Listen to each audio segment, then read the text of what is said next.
Before we begin, take a moment to get comfortable. Let your arms go heavy, your breath slow. And as you listen, feel free to leave a comment sharing what time it is, where you are, and what city or village you're listening from. It's love to know. And if you'd like more quiet stories like this one, don't forget to subscribe so they gently appear when you need them most. Now, let's begin. The grass at Stonehenge doesn't grow evenly. You'll notice it if you visit on a damp morning when dew outlines the land with startling clarity. In some patches, the earth is soft, spongy, sunken from centuries of quiet disturbance. Others, it's too firm, resisting even a spade's first bite. Most people walk the perimeter of the stones, circling the famous ring. Few ever wonder about the ground beneath their feet, but that's where the real secrets are. In 1978, a burial was uncovered, a short walk from the main Sarsen circle. It wasn't a deep grave, barely 2 feet under the chalk, but it contained something that didn't belong. A teenage boy, curled gently on his side, facing the east as if waiting for something he would never see. Next to him, 2 massive red deer antlers, not just tossed beside him, laid deliberately, one under his arm, one across his chest. There were no weapons, no jewelry, and no bones of anyone else nearby. Just him, alone, and he wasn't supposed to be there. Stonehenge, in its heyday, was a place of performance, ritual, death, yes, but death, controlled, ceremonial. Cremation was the standard. Dozens of cremation pits lined the edges of the circle. The earliest phases of the site, dating back to around 3100 BCE, saw bodies burned before burial. It was clean, symbolic, and in most cases, impersonal. But this boy was not cremated. His body was intact. His bones still carried marrow stains when found, and his teeth hadn't yet reached full development. He was likely 14 or 15, perhaps younger. His skull had not fully fused. That alone would be unusual for Stonehenge.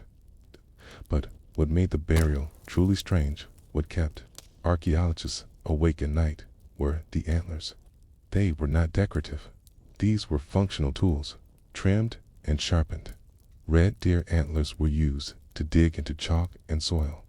When the ditches around Stonehenge were first cut, those vast circular trenches, you would have needed hundreds of antler picks. They were used like rudimentary crowbars, their tines jammed under layers of stone and dragged until the ground gave way.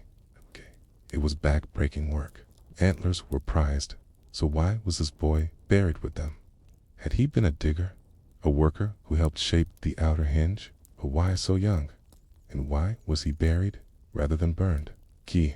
Begin to notice how little we know about the bodies beneath Stonehenge.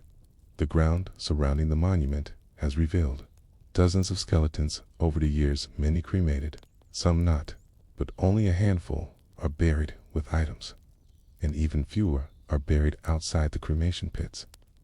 This boy's grave was tucked into a gentle slope, almost as if it had been hidden. Not hidden in haste, but hidden with purpose. Some speculate that the boy was part of the early work, Cooper, perhaps the child of one of the men who helped raise the bluestones. But the antlers complicate this. Antlers were rare, not just because of the animals themselves, but because of their use. Most were broken down and discarded after a dig. The ones that survived were valuable. Often, they were repurposed into handles, charms, or bone tools. To leave 2 in a grave intact was wasteful, intentional. A closer examination revealed something stranger. One of the antlers had a pattern of notches on the shaft.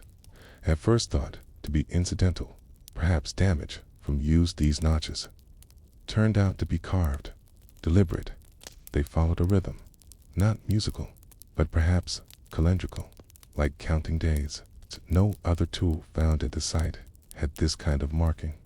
What was the boy counting? He showed no signs of trauma. His bones bore no cut marks, no breaks, no defensive injuries. His teeth, though underdeveloped, were clean. This suggests he was fed well and cared for. He didn't die in battle. He wasn't sacrificed in the traditional sense, and there was no sign of disease in the marrow. His body told a story, but not the full one. Some now wonder if the boy was more than a worker. Perhaps he was an apprentice, a kind of spiritual intern. There's growing evidence that Stonehenge served more than ceremonial purposes. Some bones found nearby show signs of long-distance travel. Isotope analysis of tooth enamels shows origins as far away as modern-day Wales. These were not locals. They came here for something, and they brought children. Why would families bring children to a massive, cold, isolated ring of stones? Not for comfort, not for shelter, for learning, for healing, or perhaps for preparation for death itself. Boy's burial suggests more than functionality. He wasn't dumped. He wasn't forgotten. The careful placement of the antlers, the gentle curvature of his spine, unbroken the eastward orientation of his head toward the rising sun. These are all signs of ritual, even reverence, which leads to a more uncomfortable question. Was he buried with tools he had used, or with tools he had earned? You start to imagine the boy not just as a helper, but as someone whose death had meaning. Not a sacrifice, but a symbol. Yet we still don't know why he was placed outside the cremation circle. The team that excavated the grave found pollen in the soil, a rare discovery in chalky terrain. The pollen came from meadowsweet, a sweet-smelling flower once used in burials. It blooms in late spring. So the boy likely died in May or June, the beginning of the ritual year. Was he part of an opening ceremony, the first death of the season, or was he merely returned to the earth with the same care he had given to it? When you look at the monument from above, the Sarsen circle dominates the view. But it's the ground below, quiet, ordinary, largely forgotten, that carries the heavier truths. So we ask again, who was the boy with the antlers? And why did Stonehenge choose to keep him whole? You picture him, Niles, small, lean, perhaps no taller than your chest. His bones had not yet settled into adulthood. His wrists were delicate, his pelvis unfinished. The ridge along his forehead hadn't closed, and yet someone gave him tools meant for men, tools carved from the wild dot. We often imagine prehistoric labor as a man's world, burly diggers, loud grunts, big stones. But that illusion fades the closer you look. At Stonehenge, the workers' bones paint a different picture. Many show signs of repetitive stress, yes, but also balance, agility, even grace. These weren't just strong men. They were skilled, intentional, methodical, and among them, likely, were children. The boy in the chalk may have learned from them, not with words. There were no instruction manuals. No blueprints, only gesture, watching, repeating, correcting.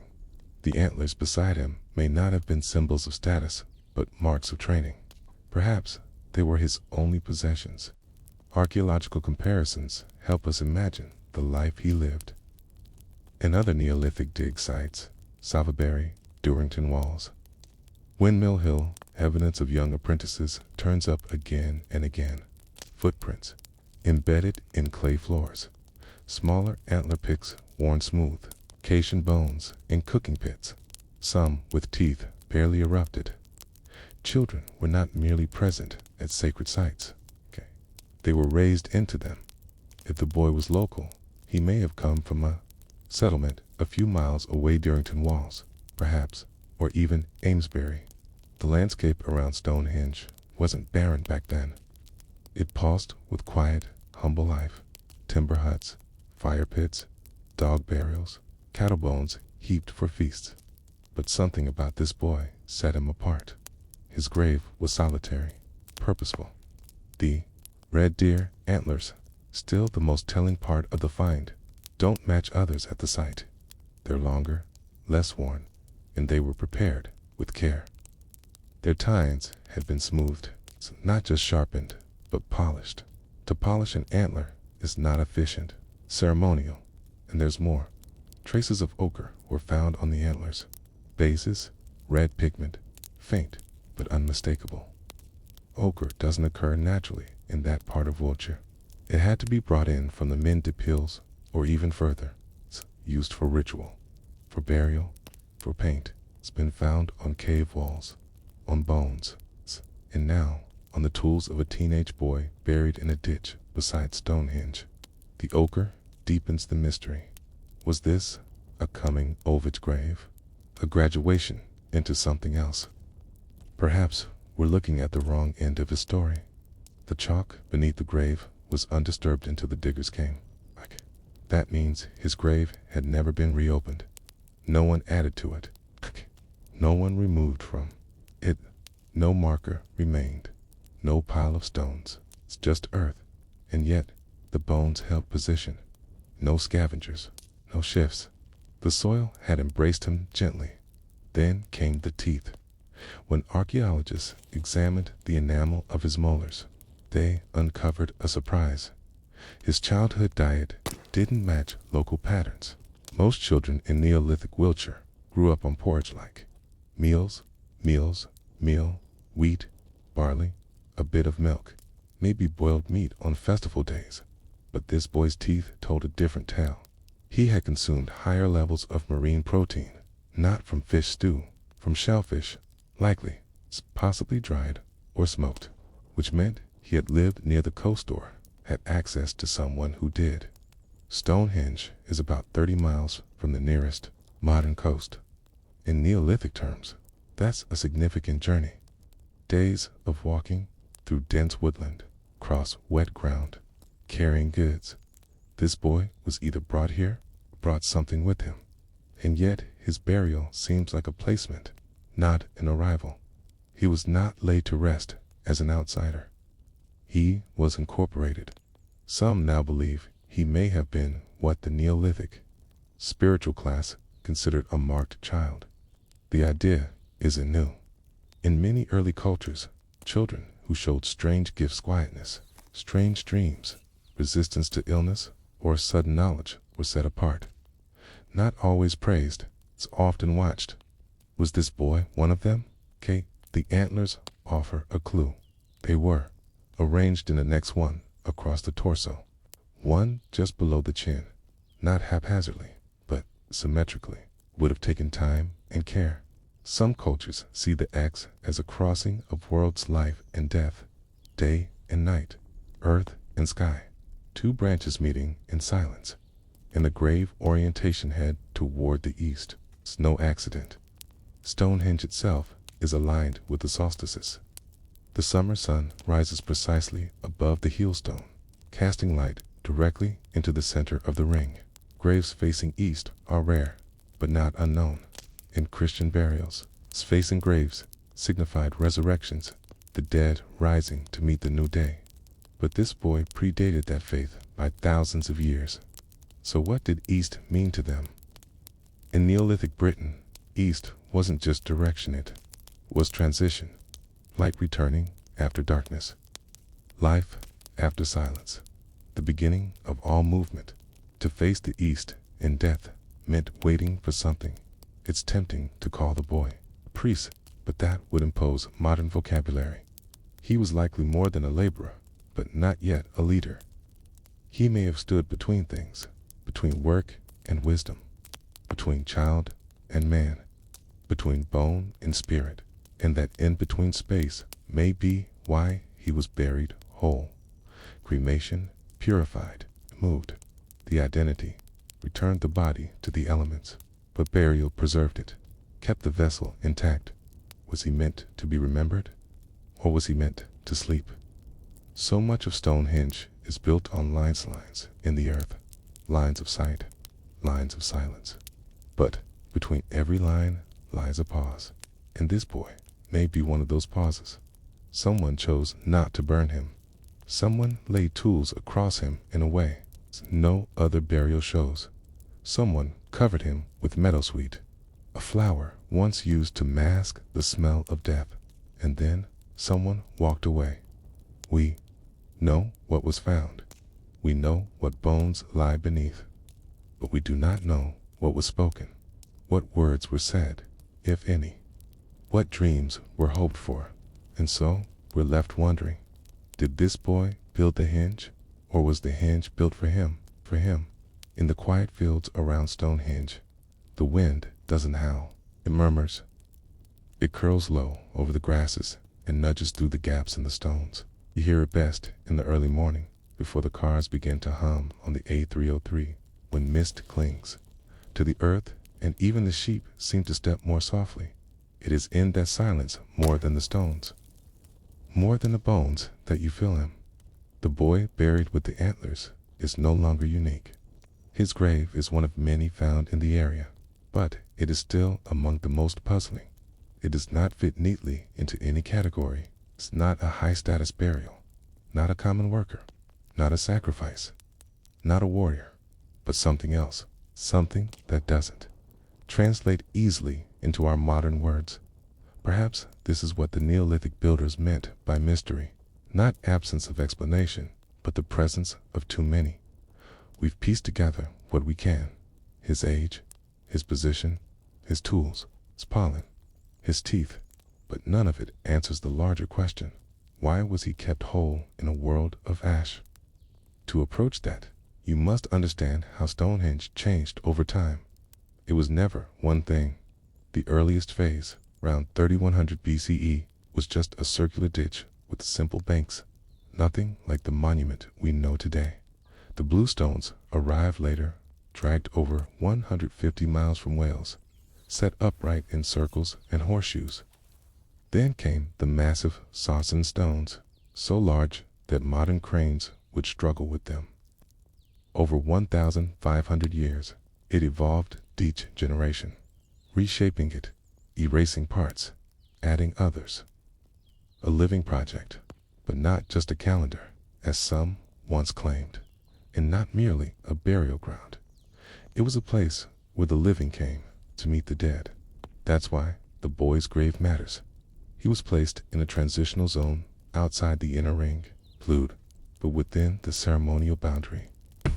Too close to ignore, too far to be obvious.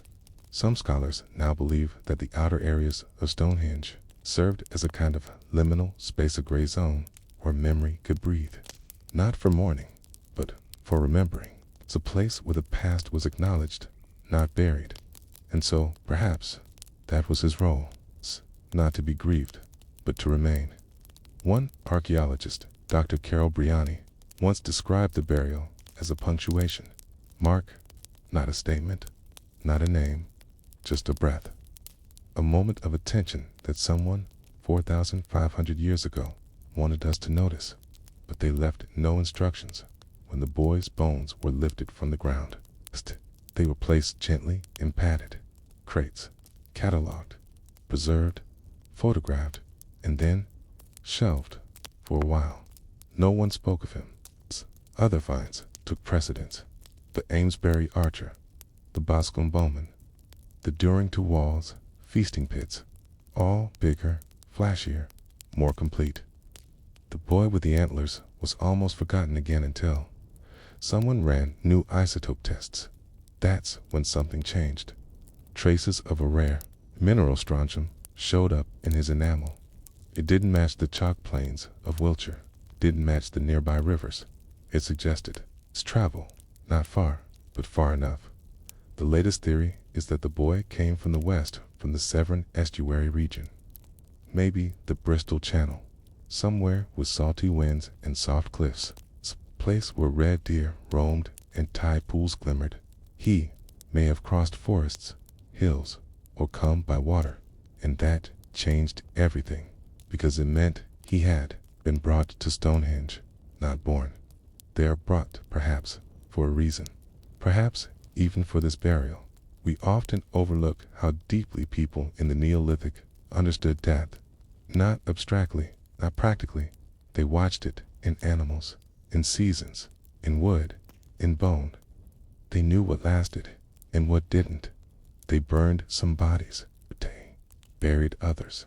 And sometimes, just sometimes, they made a child into a message. We can only guess at what message he carried, but something in the bones lingers. The quietness of his pose, the exacting care with which the antlers were set, the pollen dusting, the soil, the tools that weren't used, but gifted. In the eastward gaze, waiting eternally for a sun that rises whether we see it or not. He may not have spoken our language. He may not have known his own name, but he was placed into the earth with a whisper. And that whisper still echoes. When you walk the path around Stonehenge today, you can't see his grave. It's not marked.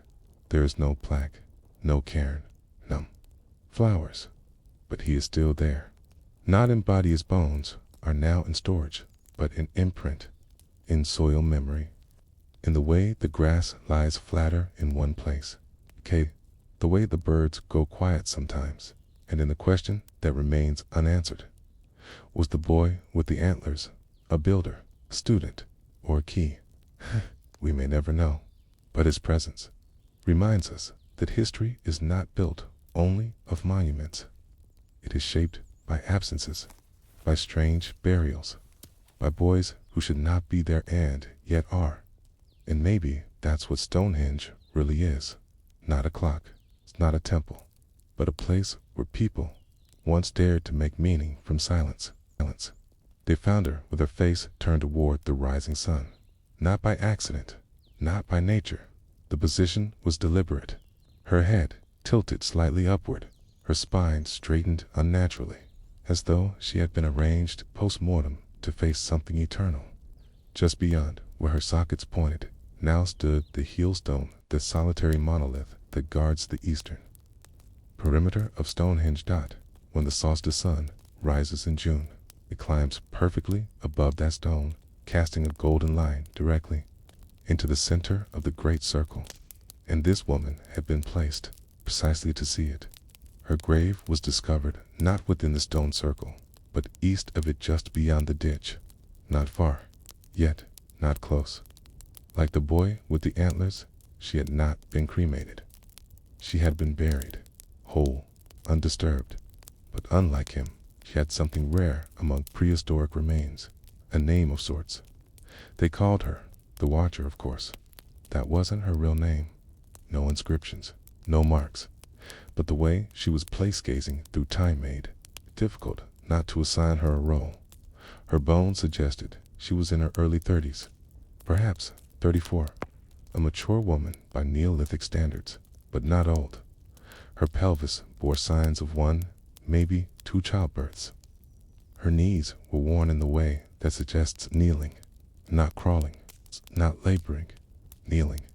She may have knelt often, ritual, in offering, or in prayer, though that word is too modern for her world. Beside her were fragments of animal bone, not uncommon, but unusual in their shape. A pig's jaw, a bird's wing, one broken rib from a cow, none of them whole. No meals, no sacrifices, traces, hints, perhaps leftovers from a funerary feast, or symbols of what she had once. Provided there was no grave marker, no cairn. The land had reclaimed her with a gentleness that surprised even the excavators. Her skull, despite the thousands of years underground, remained nearly intact. The enamel of her teeth still held traces of crushed barley and ashes, suggesting her final meals had been simple, warm grain, cooked over wood.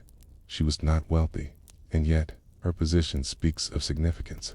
To be aligned with the heelstone is no accident. The axis that connects that stone to the center of Stonehenge defines the entire monument.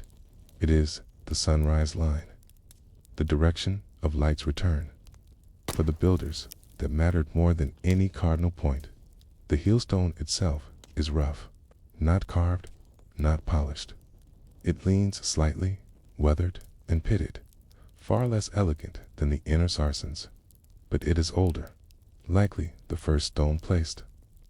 A starting point, a reference to be buried in its gaze, to be remembered by the sun. You can't help but wonder who chose that. The field where she lay is windswept and open now, but in her time it was likely framed by low hedges and wooden posts. We know from pollen studies that hazel and alder grew thick nearby. Perhaps she lived not far from the site, or perhaps she walked to it year after year for solstice ceremonies. There's a theory still debated that women like her served as ceremonial anchors, not priestesses exactly, but living symbols, fit placed in the landscape like punctuation. They didn't lead, they didn't rule, but their presence mattered, their stillness, their visibility. They were seen, and in death, they continued watching. The alignment of her body with the sunrise path suggests she wasn't buried in haste. The grave was measured, calculated. She was set not just to face the heelstone, but to receive it, to absorb that first shaft of light as it pierced the morning mist. She was waiting for something. Perhaps, in life, she had done the same. Her ribs bore faint stress lines common in people who spent long hours exposed to wind. Not frostbite, not trauma, but persistent, low-grade cold. She had been outdoors often. Not a laborer, her bones didn't show the spinal compression of heavy lifting, but a lingerer, a watcher. If she was part of the seasonal ceremonies, her role may have been to stand or kneel through them for hours, repeating chants, holding silence, witnessing something greater. And now, in death, she continued that work. The positioning of her arms is one of the most debated features of her burial. Folded over the chest? No. Outstretched to the sides? No. Her arms were laid palm up, slightly open, cangled as if in invitation. It's an uncommon position. It doesn't suggest protection or sleep. It suggests readiness, reception. She had not been closed off from the world, but made open to it. Even in the grave, there's something profoundly humbling about a person whose final act is to keep watch, not over a loved one, or a possession, or a boundary, but over a stone, a silent, leaning monolith, placed by others long before her. Perhaps she believed that stone still spoke, or perhaps others believed that she could hear it. The burial itself held no luxury, no beads, no blades, no tools, but someone, somewhere, had aligned her perfectly with the celestial event. And in a culture with no written language, no maps, and no rulers as we know them, that means everything. She mattered, even now. The sun still touches that grave before it hits the Sarsens. There's no plaque, no fence, no tourist stopping to photograph the empty patch of grass. But on the morning of the summer solstice, if you stood where she lies and watched the sun rise above the hillstone, you would see exactly what she saw, and maybe feel. She felt, or maybe not. Maybe what she felt is buried forever, but the question rises like the sun itself. Was she watching for the light, or for what the light revealed? The solstice sun waits for no one. Each June, it lifts over the edge of the heelstone with the same slow certainty it has followed for thousands of years. No matter who watches, no matter who waits, no matter who remembers, and yet someone had to mark it, to notice the exact point where the light returned, to say, in some forgotten way, it has begun again. That's what makes the woman's position so haunting. She was not buried in grandeur, but with mathematical grace. Her spine aligned with the axis between sunrise and stone. Her bones still mirrored the rhythm of that light. What kind of person gets buried like that? We know very little about women in the Neolithic world, especially at ceremonial sites like Stonehenge. Most were cremated. Many were anonymous. The bones we do find often belong to men hunters, traders, warriors, builders, but now and then a female burial appears. And when it does, it usually comes with signs of care. The woman facing the heelstone had no treasures, no adornments, but she had geometry. That alone suggests reverence. It also suggests planning, because Aligning a body with the summer solstice sunrise isn't guesswork. It requires memory, observation, practice. Those who laid her to rest had watched the sun for years, perhaps decades, mapping its slow arc across the horizon, learning exactly where it would break on that sacred day. So, I give that alignment to her. Some theories suggest she was a calendar keeper, a living record of seasonal time. Others believe she may have been a mother of a priest or an important figure in the surrounding settlements. But there's no direct evidence. No child buried with her. No male guardian. No house ruins nearby to suggest a familial connection. She was alone, except for the animal fragments. When reanalyzed in recent years, those fragments revealed more than previously thought. The pig's jaw had fine knife marks, not butchery cuts, but scoring, as if it had been etched or decorated. The bird wing belonged to a crane not common for the area, and symbolic in many cultures of longevity and vigilance. The cow rib, though broken, bore traces of burned fat, signs of offering. 3 animals, 3 fragments, 3 directions of life, earth, air, and pasture. It wasn't a meal, it was a message. Someone wanted to speak on her behalf, for perhaps leave something for her to speak with. The open arms are harder to interpret.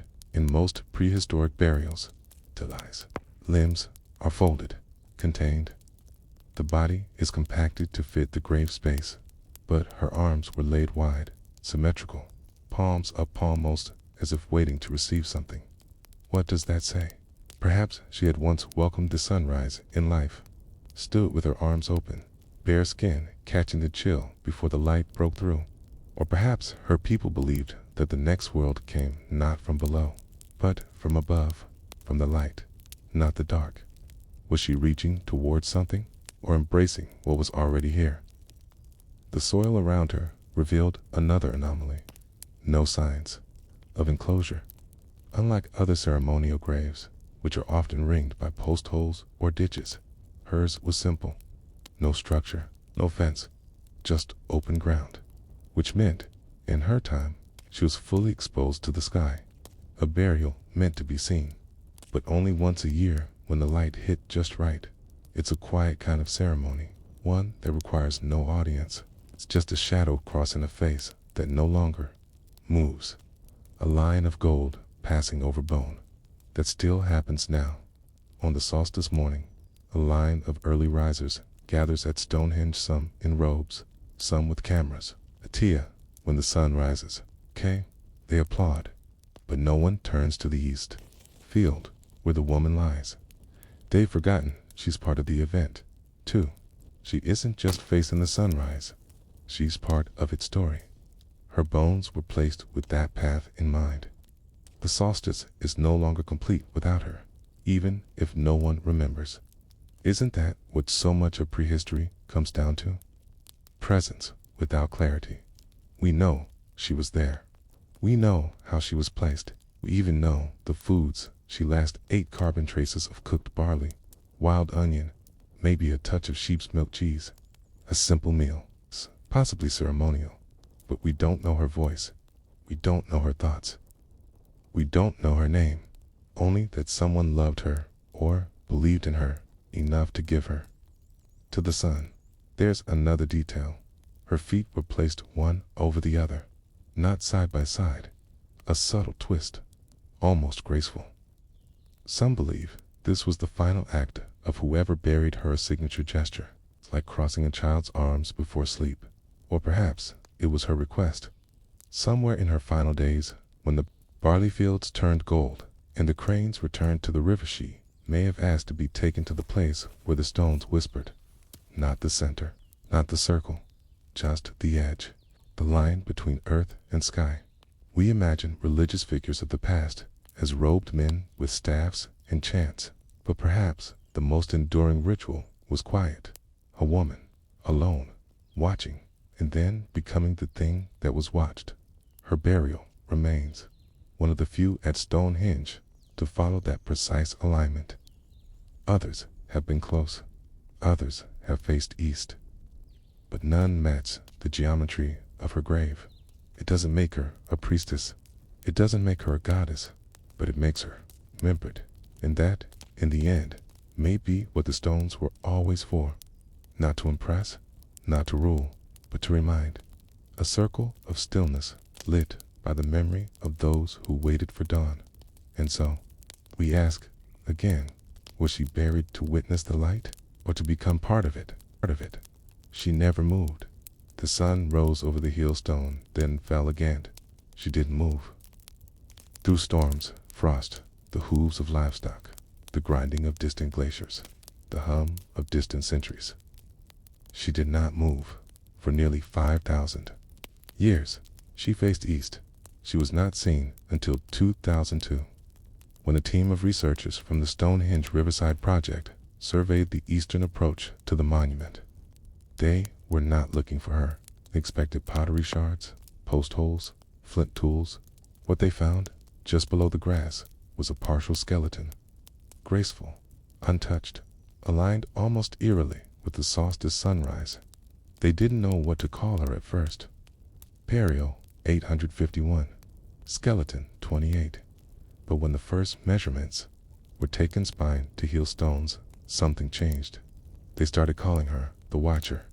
Her femur was strong, her tibia slightly bowed, suggesting she had walked long distances, likely barefoot, over uneven ground.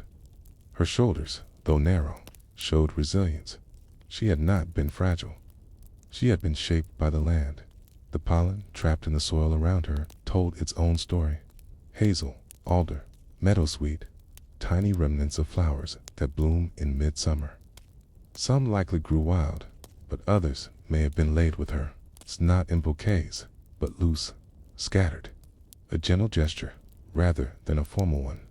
No grave goods, no carvings, except one, a flint disc, barely an inch wide, found tucked beneath her left hand. It wasn't shaped like a blade, it had no practical use, but it bore faint scoring lines that crossed each other, etched by a hand that didn't rush. The patterns weren't random. They formed something, possibly a sunburst, though incomplete. She had held it, or someone placed it there before covering her body with soil. Its presence changed everything.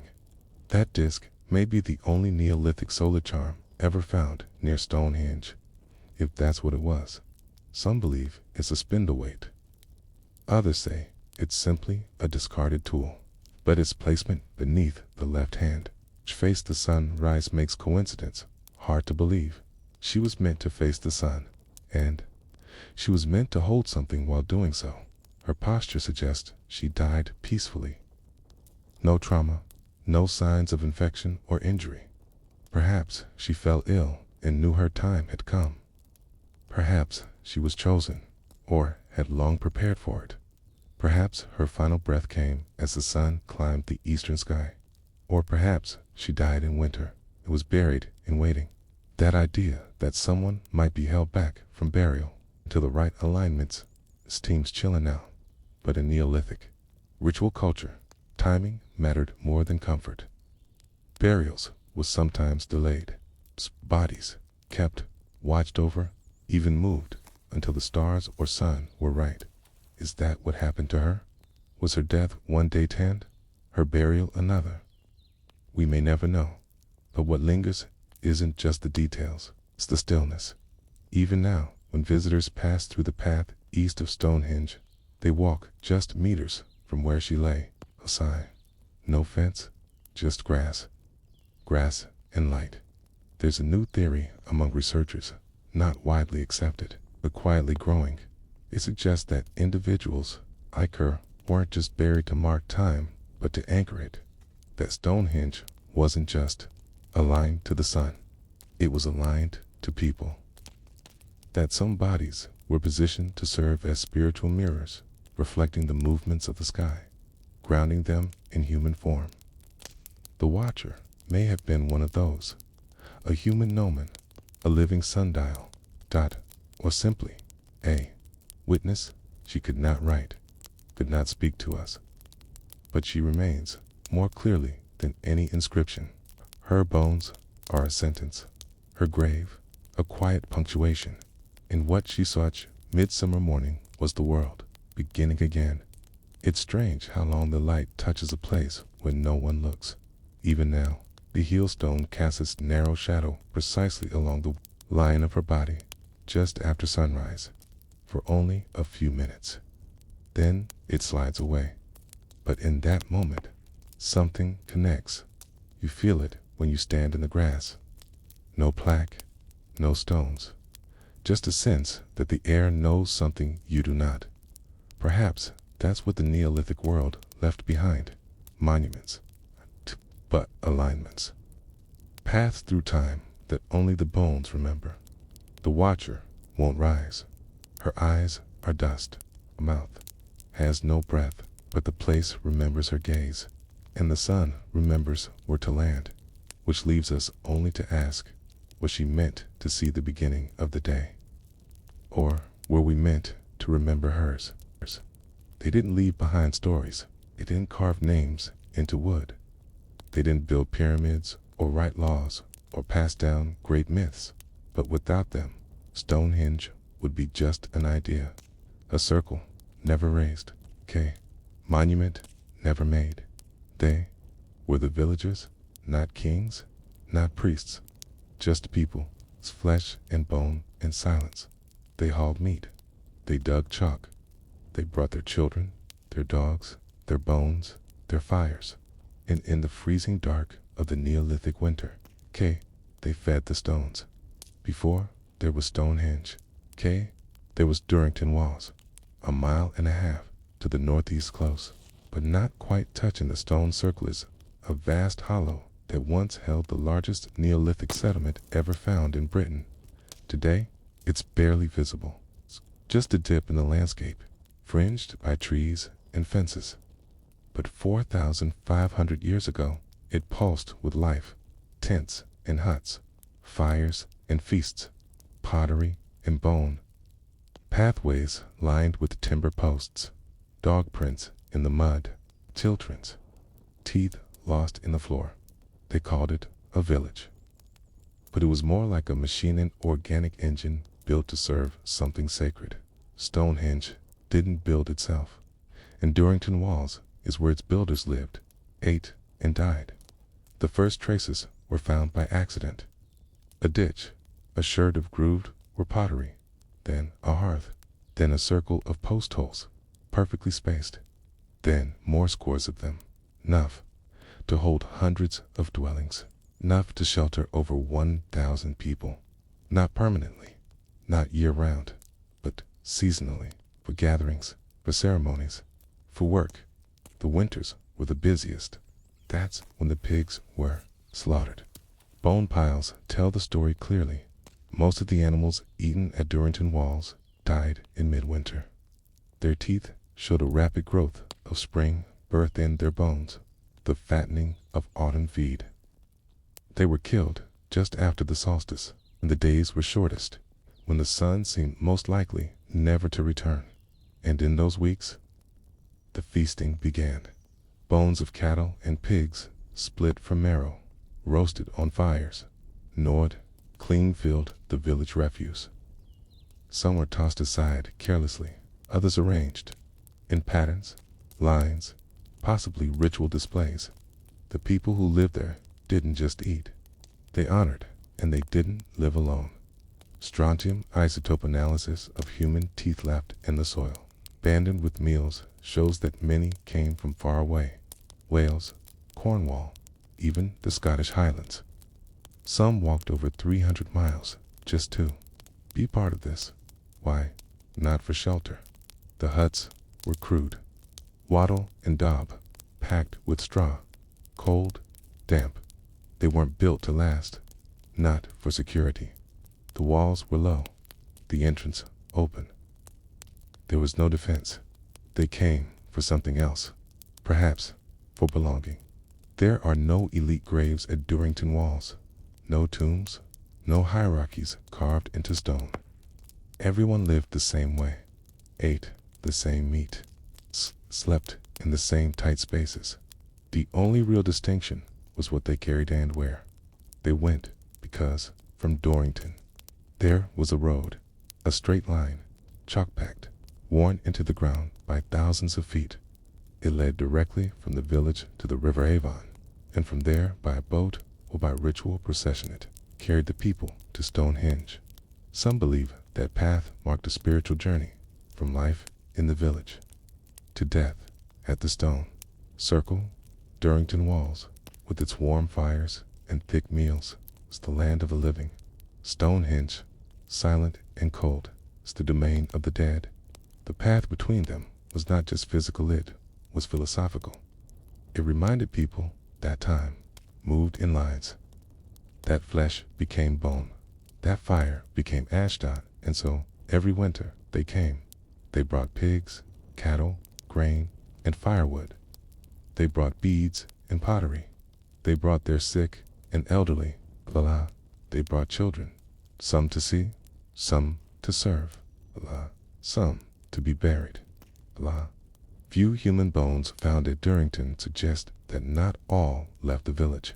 Some died there, quietly, with no fanfare, their remains mixed into the floor, covered in ash and straw, unnamed. But the place thrived in motion. It was not meant to stand forever. It was a hinge, a turning point, a machine built to make something else possible. And you begin to see the stones differently, not as wonders, not as mysteries, but as the endpoint of an enormous, unseen system. A seasonal ritual powered by mud-stained hands and cracked heels and smoked pork fat. The stones are impressive, but the villagers were essential. Without them, nothing would have been hauled, nothing lifted, nothing fed.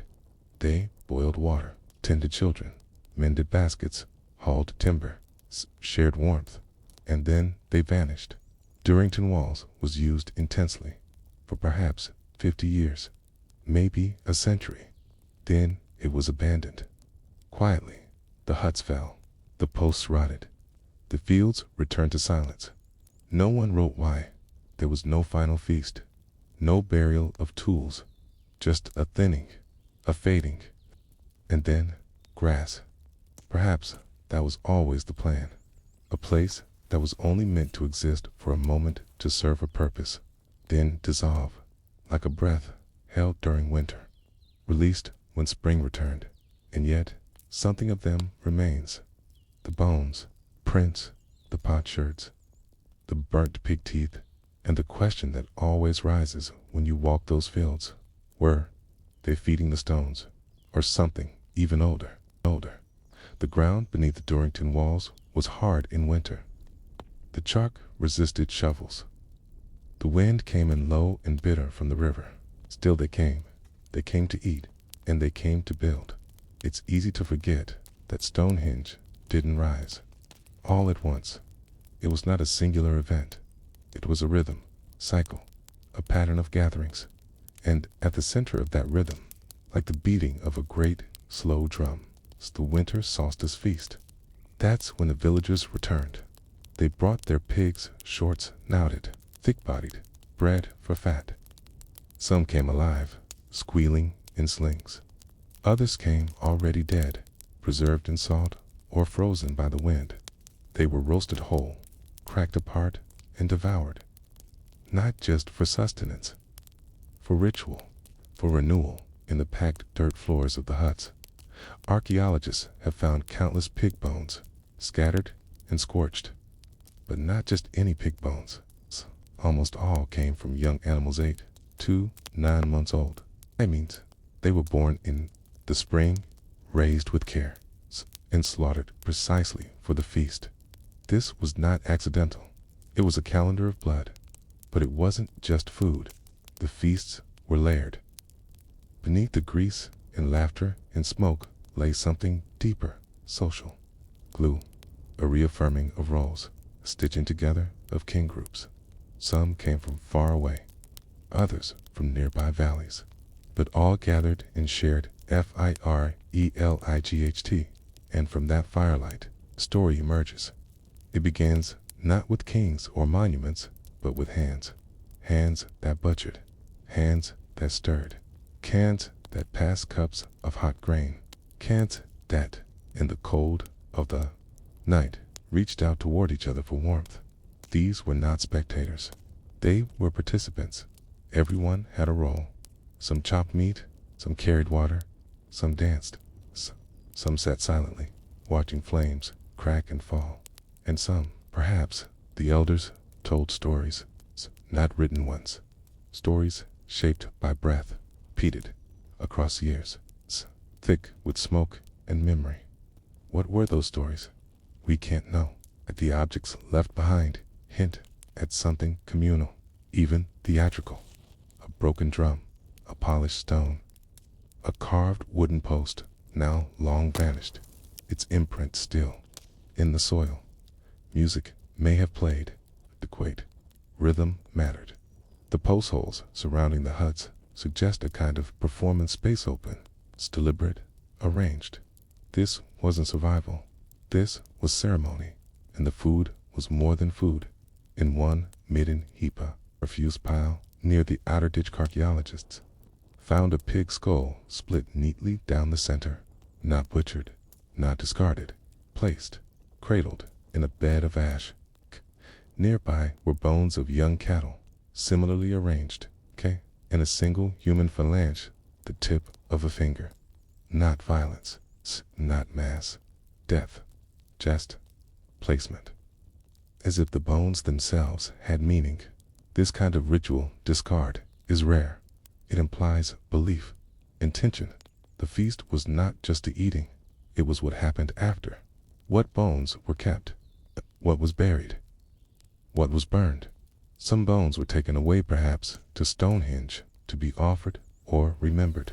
Others were left, as if to seed the soil with memory. And then came the silence. After the feasting, the village changed.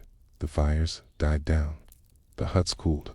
Footprints froze in the mud, and the villagers, those who had come so far, began to disappear down the river path toward the stones. It's there, at the river's edge, that we find the most haunting part of the story. A causeway, packed chalk road, deliberately smoothed, leading from the heart of the village to the water. It wasn't wide barely enough for two people to walk side by side, but it was clear, purposeful, and it led straight to the banks of the Avon. From there, the path continued, not over land, but over water. They may have floated the dead. Some believe that bodies carefully wrapped, perhaps in hide or cloth, were placed on wooden rafts and pushed into the river to drift toward Stonehenge, a symbolic passage from life to death, from feast to stone, from flesh to silence. We don't know how many were sent that way, or who they were, but we know this. The River Avon once curled directly past the base of the stone circle, and where it turned sharpest, where the water bent like an elbow, archaeologists found its fragments of human bone. Not a grave dot, just presence. Someone made it that far. Maybe many did, and maybe as the boats passed the banks, the villagers sang, not to mourn, but to mark, to name the turning of time, to honor those who had fed the feast, carried the logs, raised the stones, laughed in the dark. Even now, the soil holds echoes at Durrington walls. Traces of urine have been found near fire pits, the presence of dogs, the remains of wooden bowls, split and burned. Someone dropped their dinner. Someone stumbled. Someone wept. Someone smiled. All forgotten, all important. Because this was never about greatness. It was about repetition. The gathering, the eating, the lighting of fires, the breaking of bones, the walking of paths, the returning to earth over and over until the village vanished and we're left asking the simplest of questions. What did it feel like to know the stones needed feeding? No one meant for the village to last. Durrington Walls was never built to endure like the Saracens. Its walls were not stone. Its roofs were not tile. Its boundaries were not carved in permanence. It was always meant to disappear, and it did. But it left traces that speak quietly, but clearly, if you know how to listen.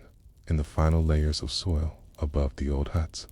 Archaeologists found what you might expect: collapsed daub, broken pottery, discarded bones, but they also found something stranger. A ring of holes, once post, set in a near-perfect circle. A timber circle. Some call it Woodhenge. It stood not far from the river path, just on the eastern fringe of the Durrington settlement.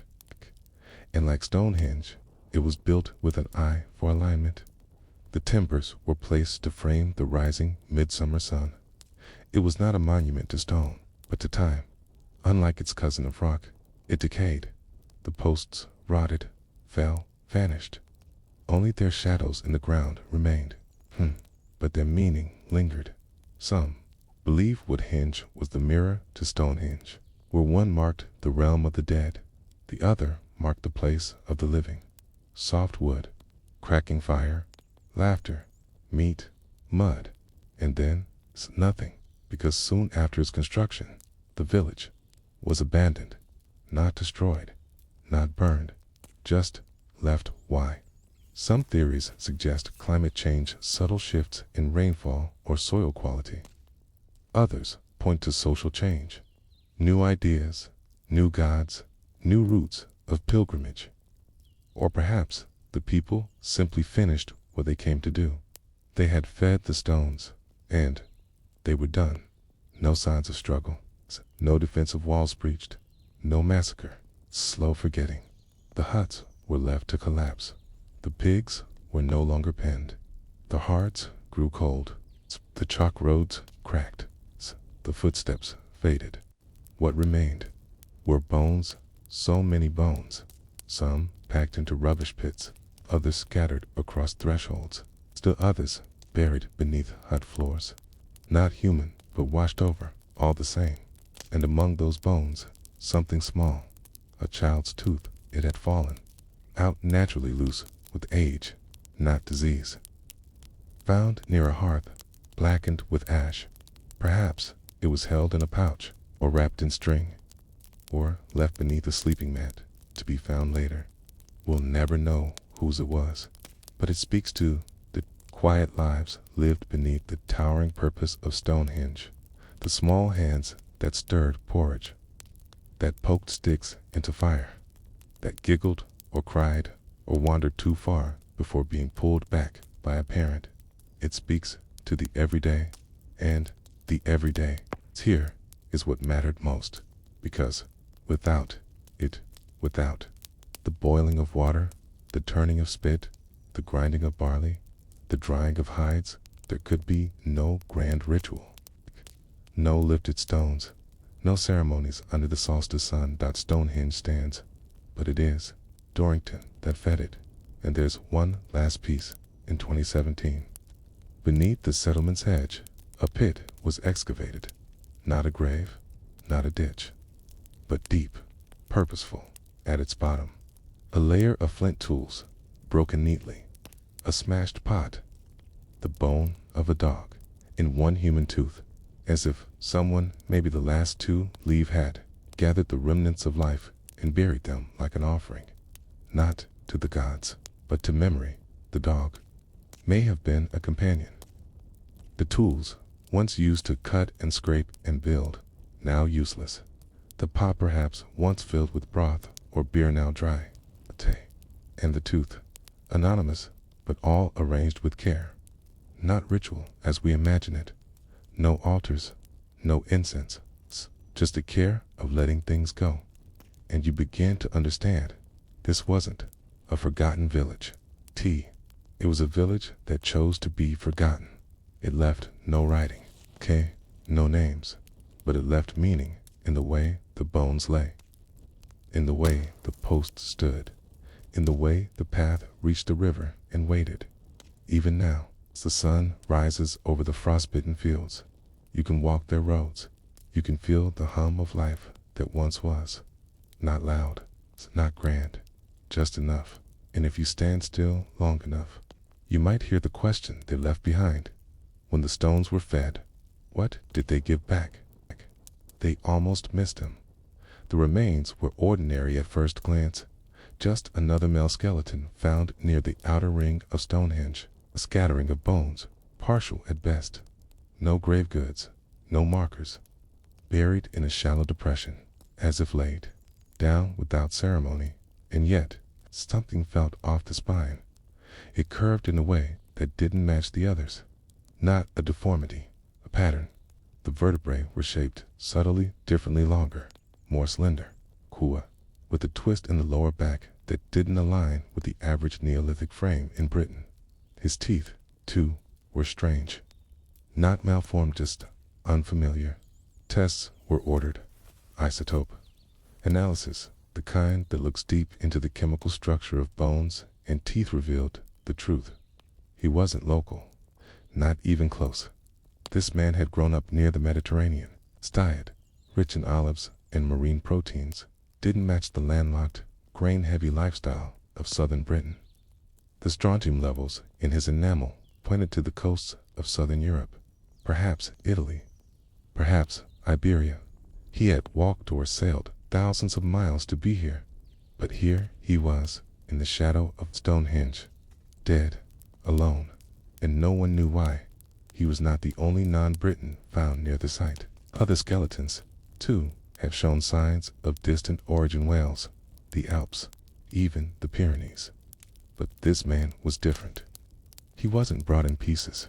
He wasn't cremated. His entire body had been buried whole, quietly, without fanfare, without tools or food or protection, almost as if someone didn't want him remembered. But the earth remembered. The bones told their tale. He was taller than the local average by at least 5 inches, slender, but not weak. His legs bore the muscular attachments of a practiced walker, someone who had traveled long distances repeatedly. His knees were worn. His ankle bones carried grooves from long-term footwear use, sandals, perhaps, a traveler's shoes, and his skull. Left temple had a dent, healed, scar in bone. Likely blunt force trauma from youth, not fatal, but remembered. A life of movement. A body made for motion. So, what brought him to Stonehenge, and why was he buried with no name? There are theories. One suggests he was a trader, someone who carried rare goods from the south, beads, pigments, metals. He could have joined a northern group, followed rivers, crossed land bridges and fords, torted his way into the Heng's orbit. But if he was a trader, where were his wares? None were found. Another theory says he was a pilgrim. That Stonehenge, even in its early centuries, was known across the continent. That stories traveled farther than we thought, and that this man, perhaps old, perhaps sick, made the journey not to live, but to die. There's precedent for that. The Amesbury archer, another man from far away, was buried with gold ornaments and signs of high status just a few miles away. But this man had nothing. No gold, no beads, no blade, just a broken spine and a turned face. He was facing west, not east, way from the rising sun toward the sunset. A reversal, and that's what makes it feel deliberate. Most burials near Stonehenge that are aligned at all face east toward rebirth. This man faced the other way, into darkness, into the night. It wasn't punishment, it was silence. Some scholars now suggest he was not part of the local group, not truly, that he had joined them late, or perhaps had never fully been accepted, that maybe, even in death, he remained other. But if he was unwanted, I'd bury him at all. Why place him within reach of the stones? Perhaps it wasn't the people who chose his burial. Perhaps it was him.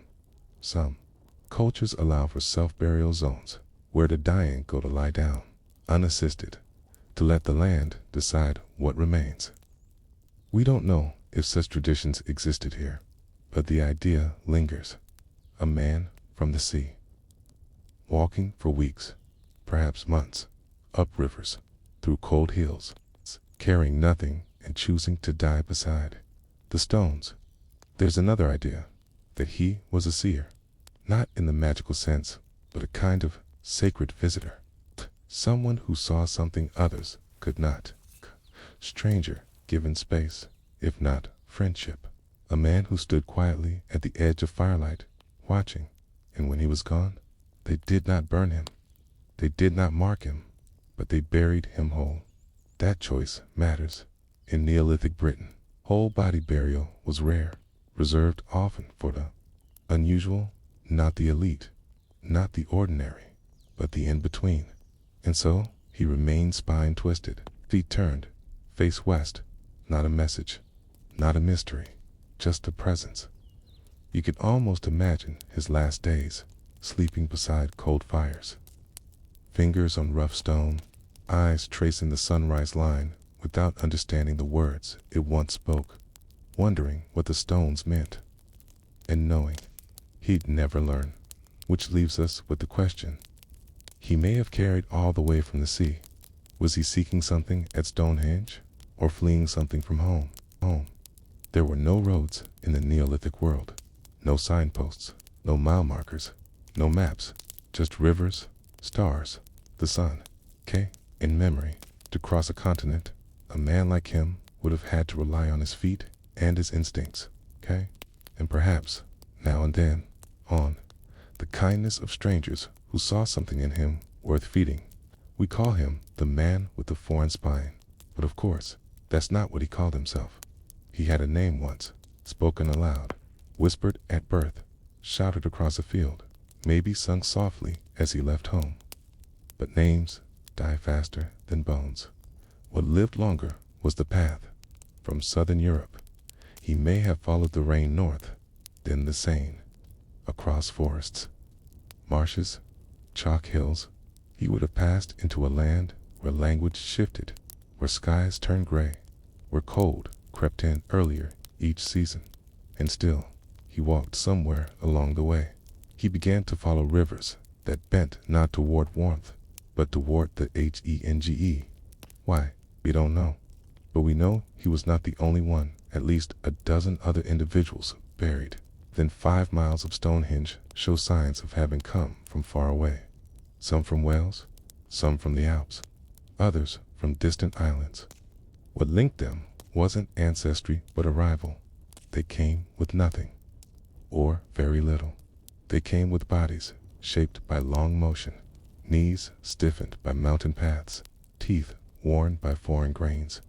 They came to Stonehenge, and many did not leave. This man's burial, modest, unmarked, facing west, was not an error. His position was precise. His body, gently curled, suggests he was placed with care, even if he had no belongings to join him. He wasn't dumped. He wasn't hidden. But he also wasn't celebrated. He was remembered, quietly, softly, as if his presence alone was enough. There's a theory that Stonehenge functioned as a place of endings, not just for bodies, but for journeys. That the monument was not only a temple, but a terminus. People brought their dead, yes, but some brought themselves as offerings, as closures. The idea is not unique. In other ancient cultures, far from Britain, we find similar patterns. Shrines, visited once in a lifetime, often by those who didn't return. Sacred landscapes that absorbed not just rituals, but wanderers. The man with the foreign spine fits that model. He may have been ill. The bones of his lower back showed signs of compression, possibly from carrying weight, or from a fall. His ribs had healed fractures, years old. His fingers bore early signs of arthritis.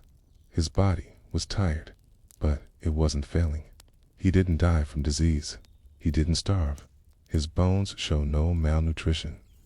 His teeth, while worn, were strong. He likely died suddenly, perhaps in sleep, perhaps in cold, perhaps alone.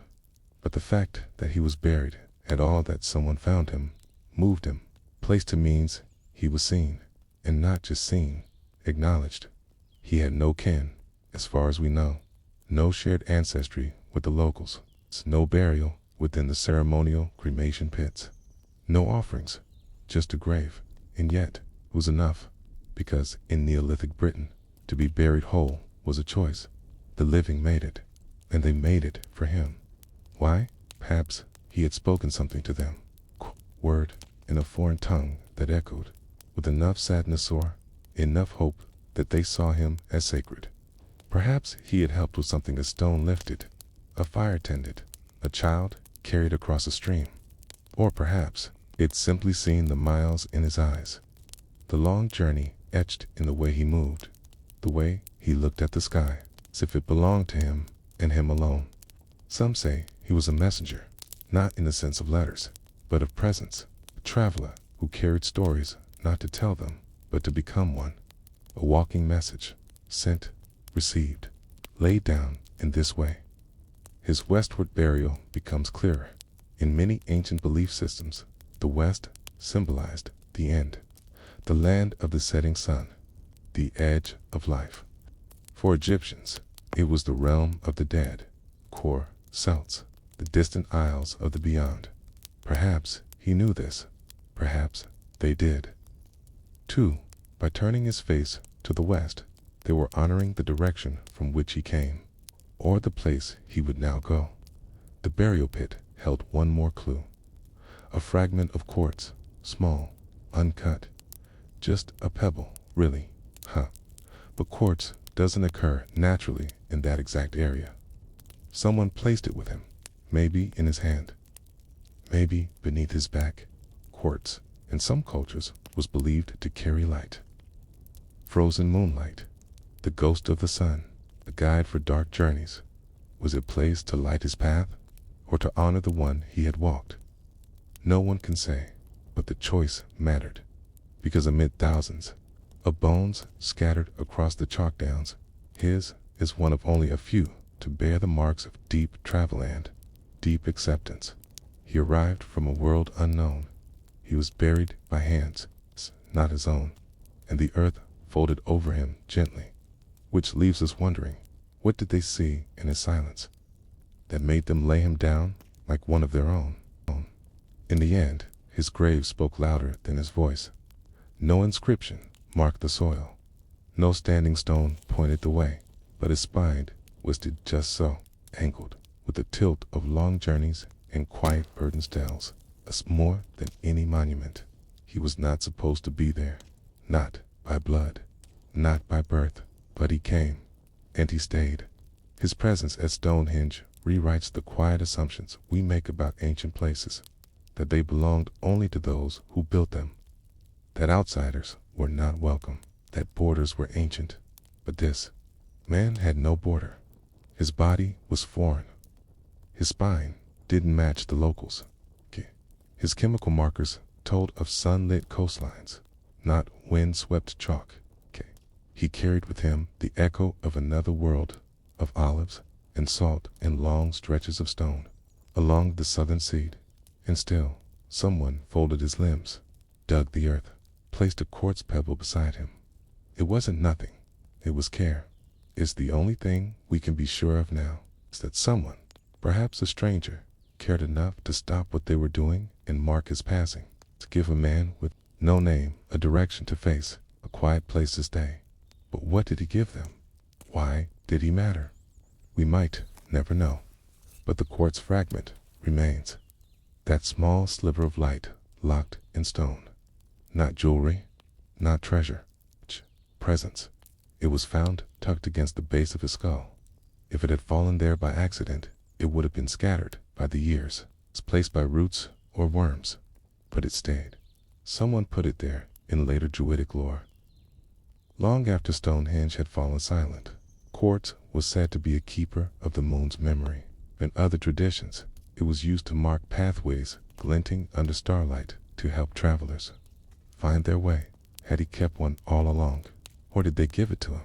One last thing to carry, even in stillness. There's something else. His grave faced west. Yes, but not just generically west. It faced the low hill where the sun dipped behind the horizon each winter solstice, just as others were buried facing the rising light. He was buried facing his departure, the end of the day, the end of the year, the end the road. That alignment couldn't have been coincidence. Someone saw in him the arc of closure, the full circle. The man who arrived as if from myth walked into their firelights, stayed for a time, and then went still. Perhaps he was a warning, or a lesson, or simply a memory they wanted to keep not in stone, but in soil, because the truth is this: Stonehenge was not built by one people.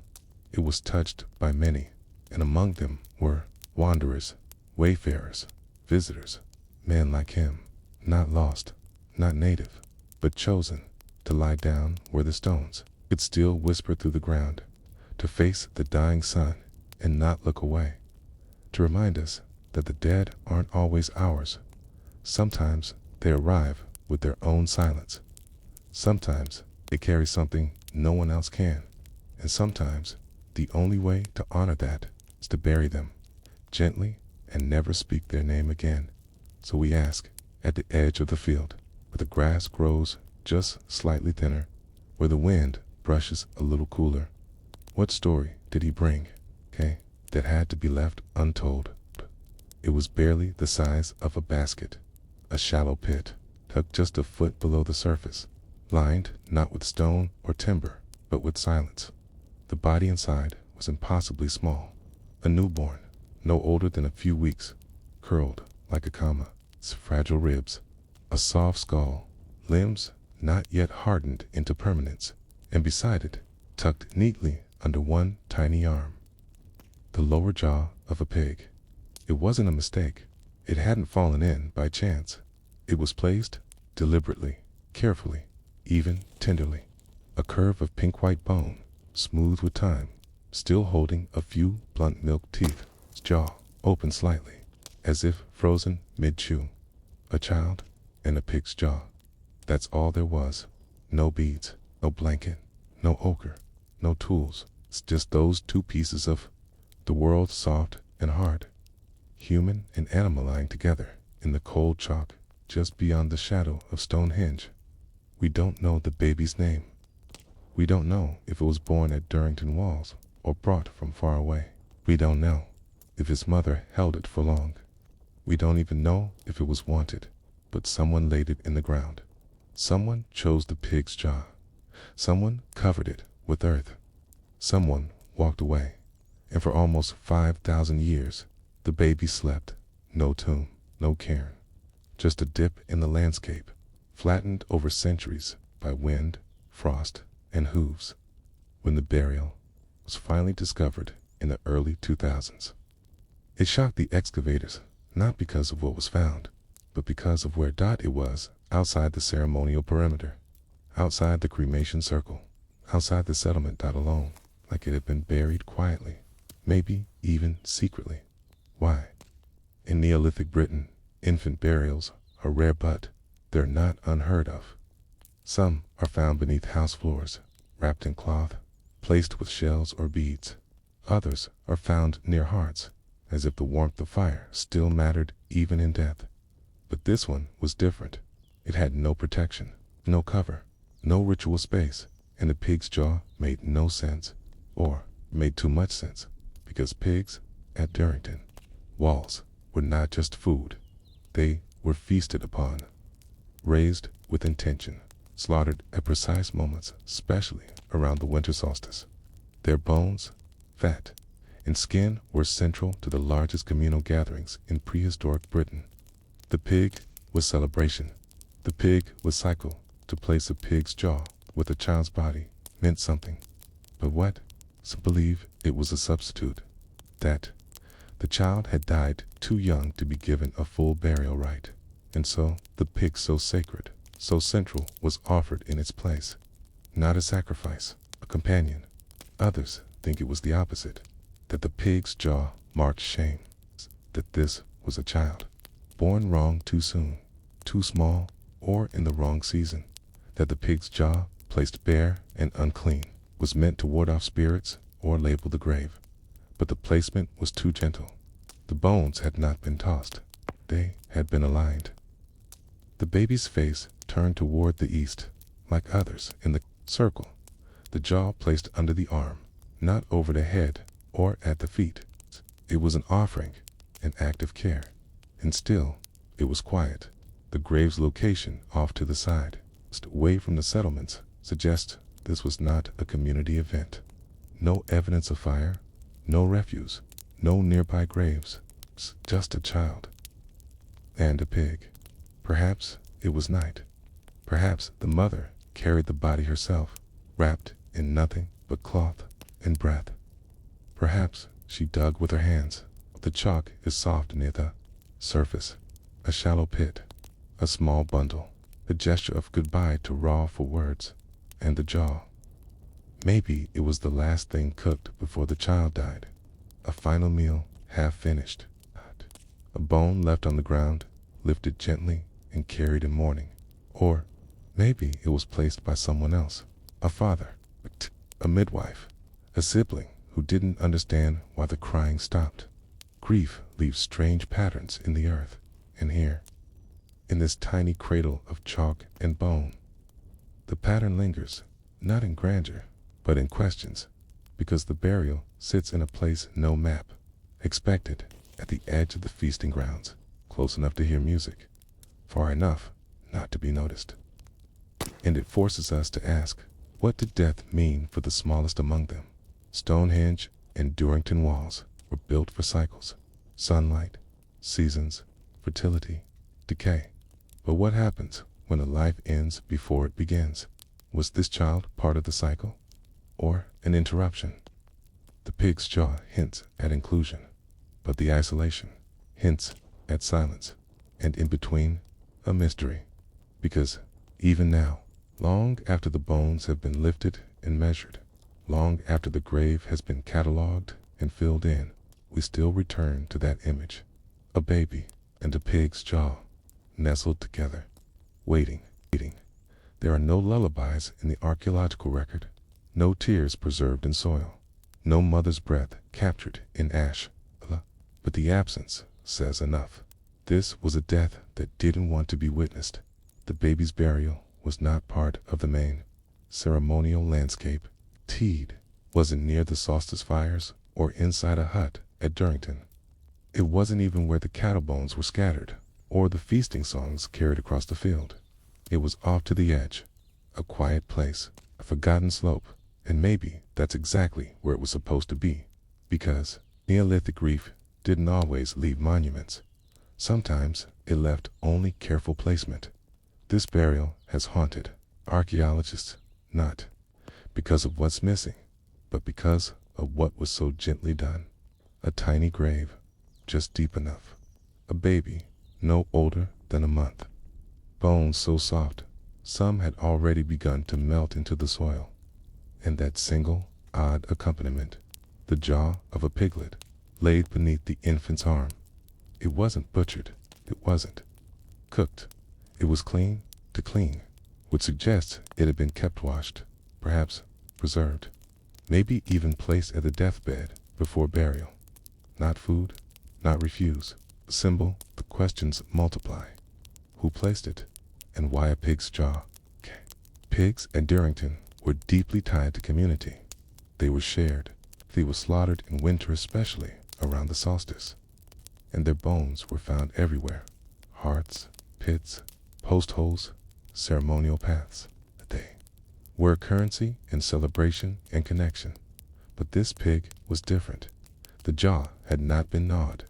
It had no scorch marks, no slicing cuts. It was whole, and it was chosen, placed under the infant's left arm, as if cradled, as if meant to be held in a dream. This wasn't part of the normal burial pattern. In fact, among all the known burials around Stonehenge and Durrington, this one is uniquely strange. No other baby has been found with animal bones so carefully arranged, which raises a quiet spility. Was the pig's jaw a stand-in for a companion, a gift for the afterlife, or a reflection of the child? It sounds strange, but in some ancient traditions, still echoing in later Indo-European cultures. Children who died before their first seasonal ceremony, before their naming, their introduction to the tribe, were not considered fully human. They were something in between. souls that hadn't yet landed. They were buried with animals to help them cross. The pig wasn't just a bone. It was a guide, a familiar, a friend, a stand-in for the world the child never got to know. You imagine it now? The baby, perhaps born in a cold month, weak, thin, barely breathing, swaddled in cloth soaked through with old milk, fire flickering too low. Okay, a mother awake too long. The child doesn't cry anymore, and there is no ceremony, just snow at the door. Quiet breath, a decision. Perhaps the father finds the bone outside left, over from a meal days earlier. He brushes off the dirt. He doesn't know why he picks it up, but he does. And when they bury the child, they place the bone beside it for weight, for comfort, for something that feels like explanation. Maybe they think the pig will remember the child, or maybe the child will return one day, riding on the back of the same spirit. We don't know what these people believed, but they believed something. And the pig's jaw was not trash, not a placeholder, was part of the burial. Its curve matched the baby's body. Its silence echoed the mother's. Its clean surface reflected a decision. No one wrote down. The grave was shallow intentionally so. Not laziness, not neglect, but perhaps a statement. Return quickly. Toned, stay underground too long. Some burial. Tradition suggests that shallow graves are for those expected to come back. Souls not yet finished. People only briefly absent. The earth held loosely, ready to be brushed aside. Could that have been the case here? The evidence is thin. It's chalk, a few bones, and that one peculiar fragment of jaw. But together, they suggest, a moment, a feeling, one that historians rarely touch because it doesn't leave. Artifacts, parental grief, real, immediate, invisible. This wasn't the loss of a king. This wasn't the end, the lineage. This was just the first death in a small life. And someone buried it as gently as they could. We look for patterns, rituals, repeated gestures across burials. But sometimes, a single moment matters more. Sometimes, one child, one pig's jaw, and one quiet morning is all it takes to make the past breathe again. Because here, on the edge of everything grand and ceremonial on, the outskirts of fire and stone and story, was the simplest truth. A child died, and someone loved him enough to say so with silence, which leaves us with the softest question of all. Who was the child that the earth still remembers with bone? The baby never opened their eyes to the solstice sun, never toddled across packed chalk, never tasted barley milk thick with ash, never reached for the flicker of a fire under a cold, sweeping sky. But they were remembered, not in stone, not in song, in something smaller, a pig's jaw. In the Neolithic world, there was no writing to mark a life. No names carved on stone, no headstones, no funerary lists. And for the very young, for those who lived only days, perhaps even ours, the silence was almost complete. And yet, its child was not left in the river, not hidden, not discarded. They were buried. They were buried. Do you understand what that means in a time when most children's deaths left no trace? It means someone paused. Someone stopped long enough to dig, to fold the limbs, to select a companion for the journey, even if that companion was only a curved sliver of animal bone. Someone stood at the edge of the earth and chose not to forget. We've come to associate Neolithic Stonehenge with monumental time, the vast, slow rhythms of stars, sun, and stone. But just as important were the tiny, unspeakable moments between people. Moments like this. The grave was sealed. The earth settled. The grass returned. Sheep passed over it. Wheels, eventually. Then plows. And still, the baby lay untouched. The pig's jaw beside them. Long after memory had faded, until the day the archaeologists came. They didn't know what they'd found at first. Infant bones are fragile. They fragment, they blend into chalk, but the shape told its truth. A tiny rib, a forehead barely the size of a thumb. And then the jaw pig, unmistakable. Questions flooded in, none with clear answers. Was this a girl? A boy? Was the piglet from the same household? Was the burial a ritual? A rejection? Or a simple goodbye? We'll never know. But here's what we do know. The baby's body had been folded inward, not stiff, but soft, as if still in the fetal position. That's common for infants. But it also suggests no trauma, no violence. The bones bore no signs of injury, no cuts, no burns. They died quietly, and the soil around them was unusually clean. No midden refuse, no animal waste, no sign of settlement activity.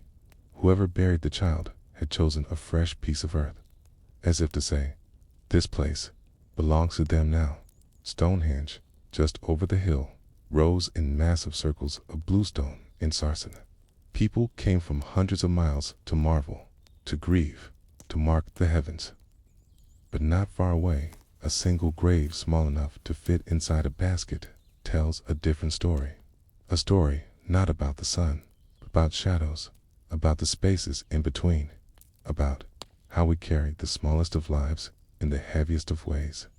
The pig's jaw is still studied, still debated. Was it a token from the winter feast? Was it the child's share, buried so they'd be included in the community forever? Was it a joke, a mistake, a symbol?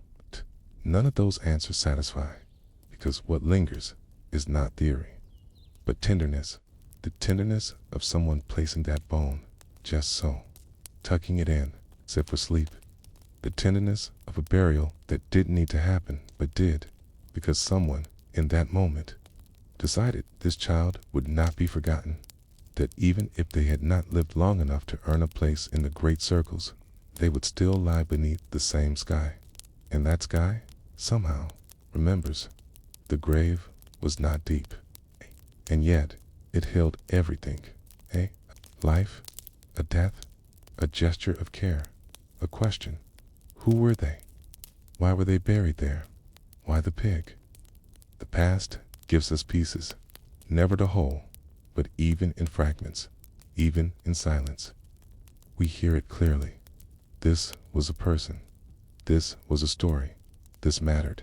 And now, as the mist creeps over the Wiltshire fields, and the sun begins to rise along that ancient solstice line, the shadows of stone stretch long and quiet across the grass, but just beyond them, in the hush of morning, lies the memory of a baby, small, still held by a jawbone that no longer bites, but somehow speaks, and it leaves us with one final thought. How many more small graves lie beneath our feet, still whispering their unanswered questions into the cold chalk of history.